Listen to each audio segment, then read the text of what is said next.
বিষয়টা হলো আমাদের বিশালগড়ের নবীনগরের একজন বাসিন্দা সাইফুল চৌধুরী, উনি কিছুদিন আগে একটা অভিযোগ করেছিলেন যে আমাদের বিশালগড় প্রেস ক্লাবের সদস্য শাহিনুর চৌধুরী নাকি ওনার কাছ থেকে অনৈতিকভাবে টাকা পয়সা চেয়েছেন। এই ধরনের একটা অভিযোগ তিনি করেছিলেন, এটা সামাজিক মাধ্যমে প্রচার হয়। তো বিষয়টা নিয়ে আমরা তদন্ত শুরু করি বিশালগড় প্রেস ক্লাবের পক্ষ থেকে।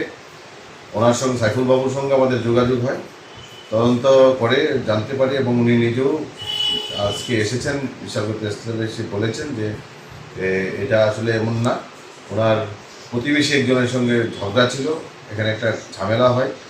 এই ঝামেলার নিউজটা আমাদের সাংবাদিক শাহিনুর চৌধুরী করেছিলেন বলে রাগের মাথায় উনি এই ধরনের মন্তব্য করেছিলেন এবং শাহিনুর ওনার কাছ থেকে কোনোদিন অনৈতিকভাবে টাকা পয়সা চেয়েছেন এই ধরনের কোনো ধরনের ঘটনা ঘটেনি। এই সবটাই উনি মিথ্যা কথা বলেছিলেন আগে বয়ানে, এটা তিনি আজকে স্বীকারোক্তি দিয়েছেন এবং তার জন্য তিনি দুঃখ প্রকাশ করেছেন। আমার প্রশ্ন করছিল, বিভিন্ন রকম উল্টাপাল্টা প্রশ্ন করছে, ওরাতে আমিও তখন বিভিন্ন এই মামলা নিয়ে মনে করেন যে 2 মাসের মতোই আমি একটু মানসিকভাবে এই চাপে একটু আমি সাংবাদিকও উল্টাপাল্টা প্রশ্ন করছিল। শাহিনুরের বিরুদ্ধে তোলা আপনার অভিযোগগুলো কি সত্য না মিথ্যা? এটা আসলে আমি বললাম না, বিভ্রান্ত হয়েছি, আমি একটু উল্টাপাল্টা বয়ান দিছিলাম আর কি। এই বয়ানটা আমি প্রত্যাহার করতেছি এখন।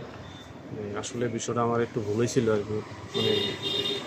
এই ঘটনার সঙ্গে যে অভিযোগ ছিল আপনার শাহিনুর চৌধুরী আপনার সঙ্গে যে আর্থিক লেনদেন বিষয়ে অভিযোগ যেটা করেছিলেন, এটা কি সত্য? এই বিষয়ে আপনার কি লেনদেন হয়নি। উনি কি কোনো টাকা চেয়েছিল আপনার কাছে? না, এরকম কোনো